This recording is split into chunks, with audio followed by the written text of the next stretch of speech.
guys, welcome to the next episode of Beers with Brownie, an International Rugby League YouTube channel where we get to meet some of the pioneers of International Rugby League who have put their own blood, sweat and tears in to grow the game.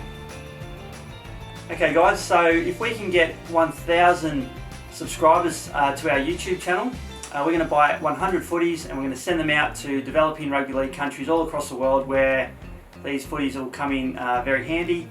If we can get to 10,000 subscribers on this channel, we're even going to help fund a domestic competition in the Solomon Islands. So make sure to like and subscribe. Hi everyone, so for today's episode, I'd like to welcome our guest, which is Greek Rugby League stalwart, Terry Liberopoulos. So Terry, welcome to the show. So Terry, for those that don't know, Terry runs a magazine called Rugby League Review, and many moons ago I used to contribute to this wonderful publication, and because of this experience I actually got myself a full back page article in the Australian Times over in London. So Terry, my first question, you must have had a lot of contributors, a lot of journalists over the years that have contributed to the wonderful publication. Who's been your best journo and why was I? Mate, Phil, yeah, of course you're number one, mate. I remember the 2008 Rugby League World Cup. You helped me out a fair bit and I really appreciate it. And you can write for us anytime you want. Awesome. Okay, a regular on our segment, guys. Every episode we're going to support a beer that supports rugby league. So for this episode we've got Young Henry's. Young Henry's are a sponsor of the mighty Newtown Jets. So thank you, Young Henry's, for your support of the game. Cheers, Terry. Cheers, mate. Okay, in every episode, guys, I'd like to show my support for rugby league around the world. So we've got our USA shirt today. I was a member of the 2017 Rugby League World Cup off-field team, so it was a really awesome moment in my career. So all the best to everyone over in the USA. And the hat I'm wearing today is the Toronto Wolfpack. So I'm still hoping for a billionaire to come along and come save the club. So all the best to everyone over at the Toronto Wolfpack. So Terry, our first question, tell us, how did you come to love rugby league and which club did you support growing up? Well, I grew up in Marrickville in the city of Sydney, and I lived right next to Henson Park where the old Newtown Jets used to play in the first grade competition.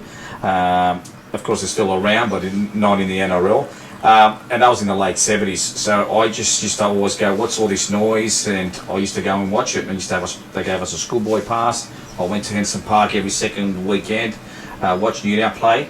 But I started enjoying the game and I started watching it on TV because my older brother will watch it. But I fell in love with Cronulla, and especially, well, the way Greg Pearce played, and he was with, the Cronulla lock, the test captain, and he just used to play, the way he played the game hard and tough. And people would ask me, who do you go for at school, who do you go for? And I asked my brother, who does Greg Pearce play for? He said Cronulla, so I stuck with Cronulla. And soon after that, someone told me that he was a Marrickville boy. Right. Greg, he grew up in Marrickville. Apparently, because of the age group, he couldn't play in the under-17s or under-15s. He ended up putting his grandmother's address in Gaumere and started playing for the Cronulla juniors, and the rest is history. So I was always a Cronulla supporter, still to this day. I'm actually a pretty fanatical Cronulla supporter. I've been a long-term member. I always go to the home games, especially at Cronulla. At the moment they're fixing the ground for the last 2 years. But every home game I'm there, either with family or friends. I've got my season pass, I'm in the grandstand, and I enjoyed it. I don't have to work when I'm watching the Cronulla. I just go there most of the times and just sit there and enjoy it.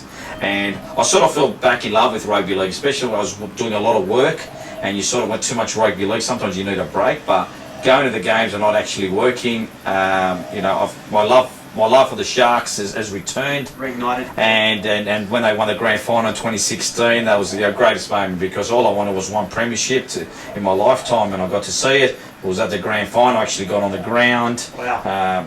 Great times. That was going to be my next question. So as a lifelong Shark supporter, 2016 must have been pretty special for you. It was, because I was 78 grand finals there. They were so close, and they should have won it there, or should have been a Cronulla West grand final. But that's another podcast for another time, really. 79 won the Amco Cup, and I just thought it's only going to be a matter of time. And Cronulla was just they were just lucky to survive. When you look back in 1983, I mean, there's a 14-team comp. Most of those clubs are not around as a single entity, or something happened to them like South Sydney or Manly, they merged. And if you told me that back in 1983, I would have said, you know, you got rocks in your head. But Cronulla survived, and they're one of the lucky teams, and they survived, and they managed to get through to 2016. We had a few close runs, like, you know, in the 1990s. They just fell one game short of the grand final. 2002, I thought they were going to get close there, but they lost to the Warriors in the preliminary final. And it happened a few times, probably happened about 5-6 times, and I thought, are they ever going to get to a grand final? But 2016, it just clicked. They had a little hiccup towards the end, but it wasn't until that game against North Queensland in the preliminary final when we just belted them out, destroyed him in that first half. I thought, geez, we're going to the grand final, we've got a chance here. And it was a good grand final, a tough grand final against Melbourne Storm. And yes, I couldn't believe it. You know, my kids were only 3-4 then, and they thought Cronulla, yeah, they just, you know, always win grand finals. I'm trying to explain to them, you know, that's the first one in 50 years. So you can die a happy man now.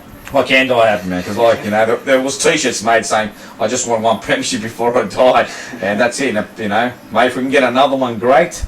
But, yeah, that was, you know, I was happy. So, Terry, we touched on in the intro that you are the editor and owner of the Rugby League Review publication. So what inspired you to start that magazine? Always fascinated with magazines. I don't know, even from when I was 7, 8, 9 years old, I used to make my own magazines up, you know, get pictures out of the newspaper and cut them up and just do my own pretend magazine. And I actually did Rugby League Gazette magazine in 1992. I did that for 3 years. Then got full-time work working in rugby league with Fox Sports. And then after that, I always wanted to do the magazines. I actually did work experience with Rugby League Week. Actually applied to go to Rugby League Week. Probably would have started working at Rugby League Week, but I got offered a full-time job in Rugby League somewhere else.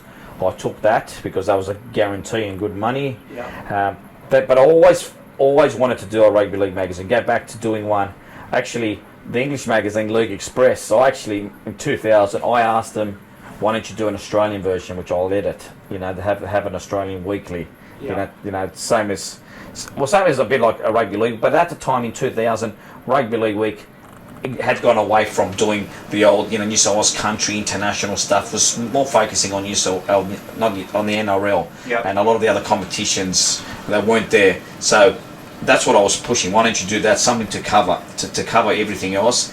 I also, through a third party, asked to buy Rugby League Week. I said, you know, what's your price for me to buy the masthead and everything? It ended up being a bit too much. The guys in England, well, they went a bit off with that idea, but they did decide to come out Rugby League World Australian version.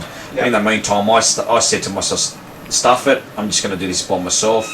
Originally it was with a partner, the two of us, but mate, they didn't put any money up front. It was getting close to the deadline. We were supposed to start in 2002, round one. It was March 19, 2002 was going to be the first issue. It was originally going to be a fortnight,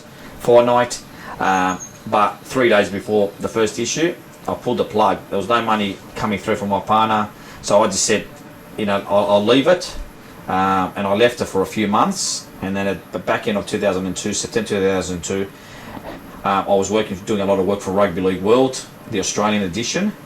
That went bust, so I decided that, hey, because I actually looked at maybe even taking over that, but I decided to stuff it. I'm just going to do this, have my own magazine, bring back Rugby League Review, and this was in the middle of September.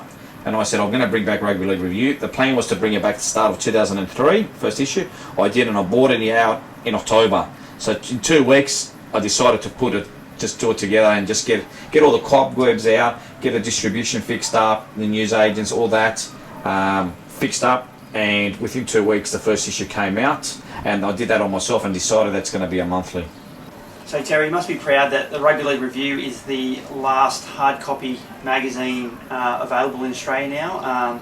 Unfortunately, we've seen the demise of Rugby League Week, and in 2020 the demise of Big League. So you must be proud that you're still standing. And how will you survive as a hard copy publication in the digital age? I'm proud and disappointed that I'm, you know, the last mag standing because I grew up with Rugby League Week and Big League. You know, big league, 100 years, went for 100 years. I still hope he still can't, they're still going to print it this season. Rugby League Week was a shame that stopped. It went from 1970 to 2017, and like I said, I couldn't wait to get it every week. When I was at school, or even after working life, it's a great tragedy that it's not part of the rugby league landscape, because it was the rugby league Bible. I started the rugby league review because of Rugby League Week, because they weren't promoting the international stuff, the lower grades, debauch and all that, which they used to. So it was sort of like, it was based on the old Rugby League Week. That's how I started Rugby League Review. In regards to printing it as a hard copy, it does get harder, but I am basing a lot of it on subscribers, which is building. The subscriber base is building, so they can, even if anything happened in regards to news agents and that, which I still think is still a few years away, we're still going to have that big subscriber base, and that's why I keep promoting it, and that is growing quite a bit, especially the last 1 to 2 years. That's growing, and I tell people to subscribe, and that's the best way to do it. It is cheaper to subscribe. It guarantees your copy, and also guarantees the financial survival of the magazine. For sure. So Terry, you've been instrumental with Greek Rugby League. So can you tell us, how did you get involved with Greek Rugby League, and how did you go about getting a domestic competition off the ground?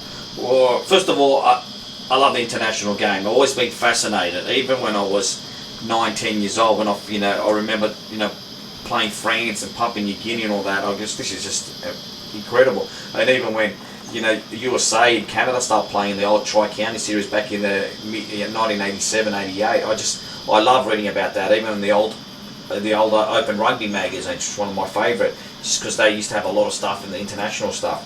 So because I love that, and then I saw the World Sevens come into play, and we had Fiji, Samoa, Italy, Morocco, all these countries started popping up, and I thought, well, why doesn't Greece do something?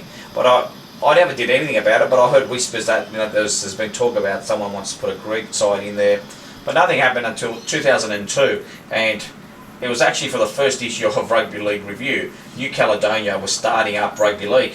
They had enough of, they were playing rugby union, they had enough of the rugby union officials, and they basically, one of the leading officials just rang up the French Rugby League, said, look, we want to play Rugby League, and they switched, the rugby union team just switched en masse to Rugby League. Yep. And this was going to be the first game. New Caledonia was going to be playing the New South Wales students.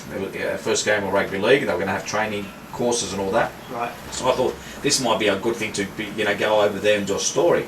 So I actually got in touch with the New South Wales Student Rugby League, and I said, can I be part of this and pay my own way? And they said, yeah, I can be part of that touring party. So at least I can actually go to the training sessions and everything and do a good story. So on that plane was a guy called Colin Malonis. He was a trainer for the New South Wales students. Right. And he was sitting right next to me on the plane. And he started talking about, I'm pretty interested, about talking about Greek Rugby League. Why doesn't Greece have a team? Because I was talking about, International Rugby League. Yep. We got to New Caledonia and we saw how it was basic in regards how things were set up. It didn't take much to set up a rugby league team, what to do. And Colin said to me, why can't we start rugby league, in Greece? And I said, well, we can, but let's start in Australia first, like, with the expats. With the expats, what Italy's doing, what Lebanon's doing, and that. Let's do it that way. And that's how it all started. So, it was a conversation there between myself and Colin, and I said, I'm happy to promote it because I just started Rugby League Review. I can use that to promote it. And the first thing we did is, for the second issue, I put an ad in there and saying Greek Rugby League players wanted. And as soon as it hit the newsstand, we had people calling. Wow. And we had players saying, because we wanted to see, we could get all these players together. So 2003 is when we got all these players together and formed the team. And we actually played New Caledonia here in Sydney and the students in a try series. It was sort of a trial match to get all the players. We just top players just rock up to Norfolk Park in Sefton, and we got about 22 players rocked up. Wow. We played the games against the students in New Caledonia, which so technically New Caledonia was our first game. Then the following month we hosted Italy. We did this big promotion. We got 4,000 people. That was at Cogra, wasn't it? At Cogra, yeah. Oh, was that very game? 2003, wasn't it? 2003, yeah, at Cogra, just a week before the grand final. We had that on the against Italy. Fantastic game. We were going to have a lot of NRL guys. Yeah, we were, had John Scandella was going to play, Anthony Minicello was going to play. We had a Paul Desault from the Cowboys at the time. He ended up playing. He ended up playing, but we had about 8-9 guys that were going to play. Justin Chulos, all these guys that were going to play. Willie Peters. But then, and we did this big promotion, and because I had links with Big League, they put the team list in the Big League, Italy and Greece. It was massive. Wow. The NRL clubs got hold of this and said they blew up. No, they can't play this, they can't do that. So a lot of them said to the players, you can't play. So we, unfortunately, the likes of Scandalis, Chulis, Willie Peters, they didn't play, which was a shame because that's what we promoted. Even all the hype. But we got 4,000 people there. George Paponis kicked off, and Italy won. With the last minute, Desault scored actually, and they kicked the goal, and they won 26-24. It was, that was because. The referee, Dougie Keenan, I won't forget that, he called a forward pass, which wasn't forward. They packed the scrum, gave him a final chance, and they won. I still have my Greek Rugby League shirt from that day. I went to the merchandise tent on that day, and I've still got it hanging at home. So that was a fantastic occasion, and it inspired a lot of other nations to get involved as well. And it would actually, it inspired us too. We go, hang on, there's a lot of interest here, we can do something. And then the aim was to take that game to Greece. So how did in Greece at the moment there's a domestic competition. How did you get that off the ground? Well, it does go back to when we started in 2003. I remember going a few times to Greece to try and talk to people. Finally, we've got some interest from one of the rugby union guys, and we had a game against Serbia, the first ever international in 2006. Where was that played? And that was played in Athens. It was rugby union players. We got them all together on the Wednesday, a few days before the actual international, and we had our first game. It was Olympus Eels versus Attica Tigers. We actually named the domestic teams. Right. They were the first team to play the domestic game of rugby league there. Wow. We mixed some of the Australian Greeks that went with the locals, and then we picked the best players, and we picked 10 of those guys. Might have been 9 actually, 9 guys that played against Serbia, which were the domestic guys. We had 2 guys that were Australian Greeks that lived in Rhodes.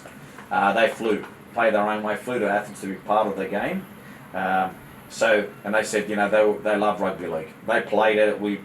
Michael Kokoudis flew in from England. He was playing in the Super League. Wow. They ended up winning 44-26, and we actually had to keep it a bit quiet because rugby union was, a little bit strong back then, yeah. And they were sniffing around. So we kept that a bit quiet, played the game. At least we started something, but not much happened after 2006. The guys in Rhodes said, "Why don't you come and play in Rhodes the following year? Yeah. Maybe we can build something around there." There's a bit of interest in Rhodes. We did play the Scottish students in 2007.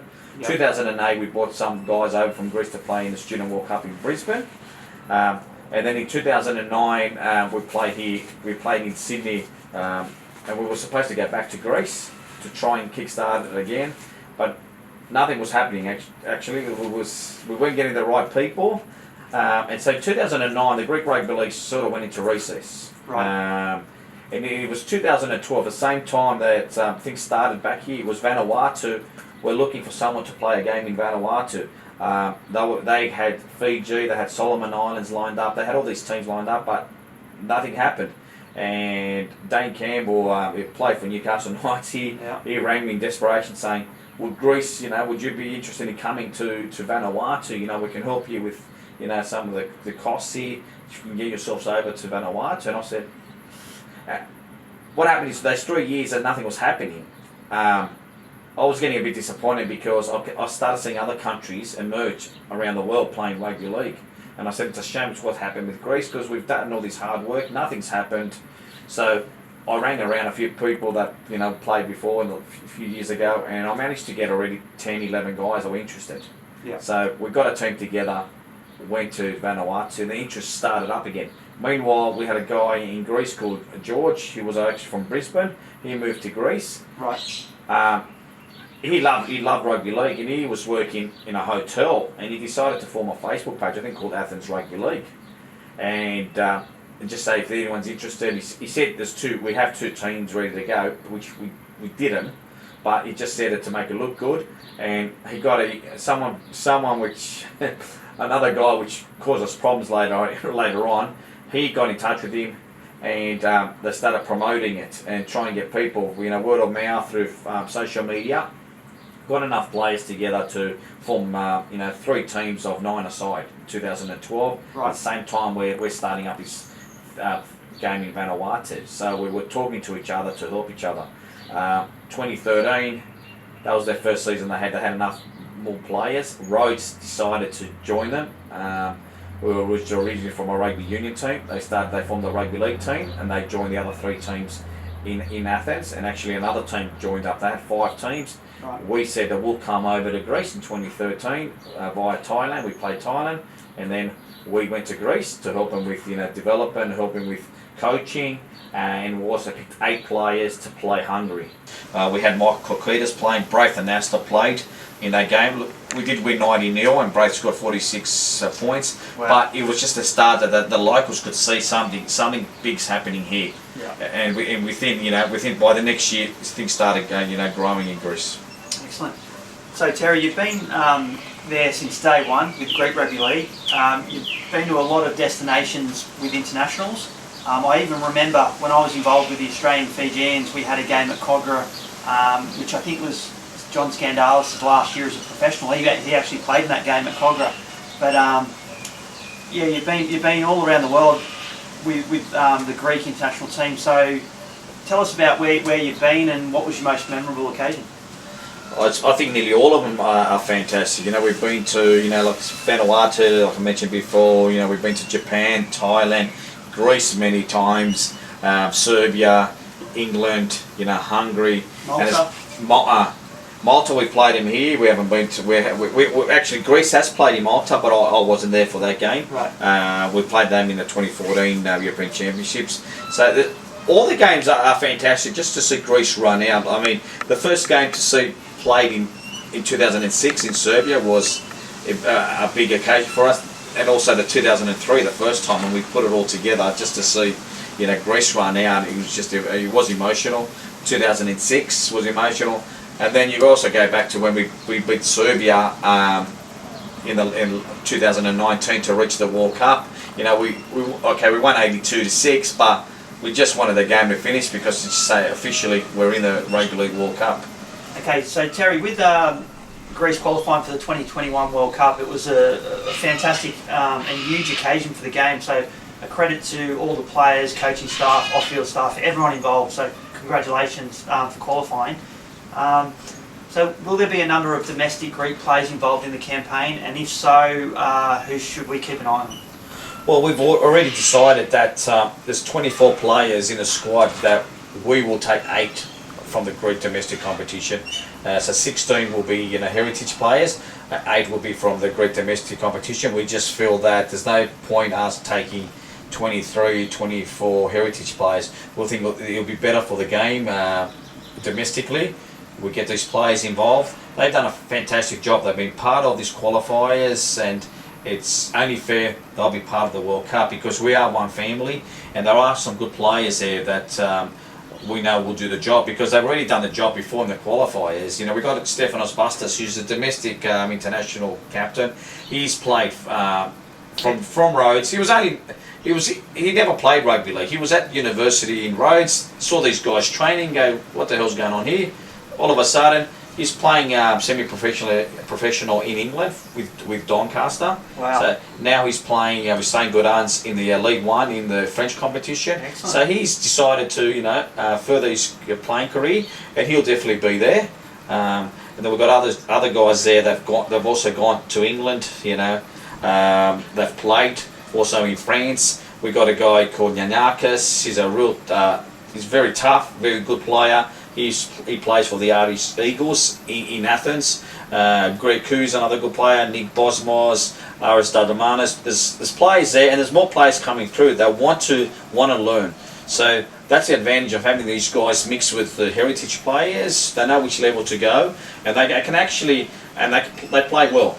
They can, they do the best, and a lot of the times, the skill level is incredible. And I think, it's going to be good for them to be part of the World Cup and play. And in saying that, like I said, with 16 heritage players, there's always going to be a guy playing from the domestic comp. But I'm not saying that's just going to be one. There could be 2, 3, 4, 5 players in the 17 when we play. And it's, we've got to play France, Samoa, and England. It's going to be a tough ask, but it's going to be a great experience for all the players. Oh, that's fantastic, Terry. Just speaking, when I was involved with the USA team, I think we had 11 guys from the USA Domestic League at the 2017 World Cup, and a guy called Joe Eichner is now playing for the Northern Pride in the Queensland Cup. So hopefully some of these domestic players kick on and sign some professional contracts. Terry, so the UK is getting hammered with COVID-19 at the moment. It's really unfortunate for everyone over there, and to all our UK viewers, stay safe and take all the precautions. But if you're a betting man, do you think the World Cup goes ahead this year? Well, it's a 50-50 because we've had a Zoom meeting with the World Cup people, and they said, look, at this stage everything's going ahead as planned. They've got even if it's been restricted crowds, but only recently in the Australian media they've come out and said there's probably not going to be any international travel till next year here in Australia, and that's a very important factor, because if that happens, I would say that the World Cup will be put back 12 months, because even though in England and the officials are saying it's going to go ahead, you got Australia. Most of the players from all these nations, it's 16 nations, they're here in Australia. You got Australia, you got New Zealand, you got Tonga, Samoa, Fiji, Cook Islands, Greece, you got Italy, Lebanon. You got all these teams.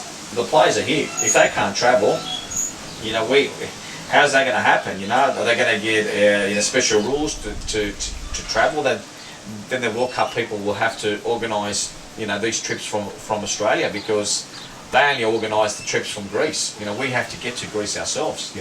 And same with some of the other nations like Italy. So what happens there? So that's the $1 million question actually.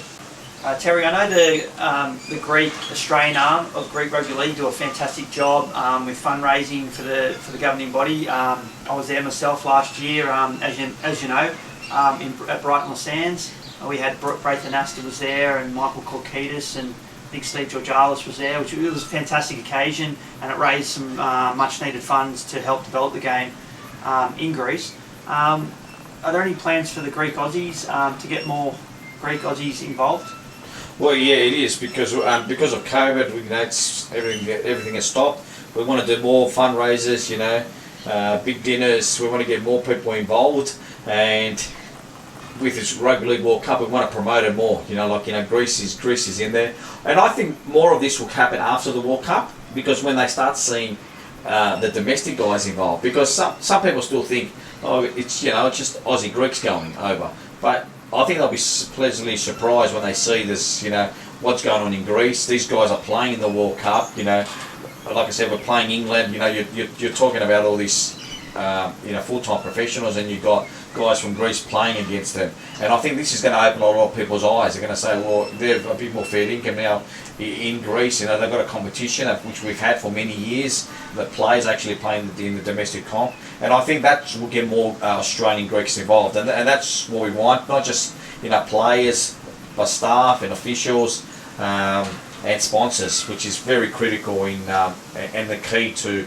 keeping the game alive in Greece. So, as we all know, the COVID-19 pandemic has just thrown a spanner in the works for a lot of sports. So, Terry, in your opinion, what's the best scenario for International Rugby League this year? Well, the important thing is it's how COVID goes. I know they've got a vaccine, but it's how we manage that, and I think it's going to take time. I think it's a mixture of the vaccine and learning to live with the COVID, and it might take another year, another 2-3 years. In regards to rugby league, I think if we can get Australia right and have that bubble there, we can have some internationals in Australia and the Pacific.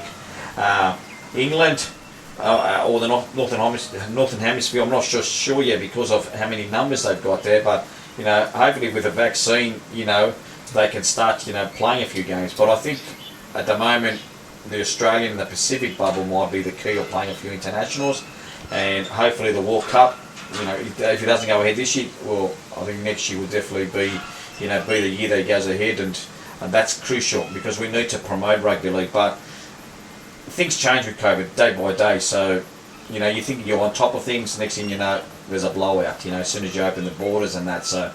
Look at the tennis players. They come in there. They've got a lot of them. There's people got COVID.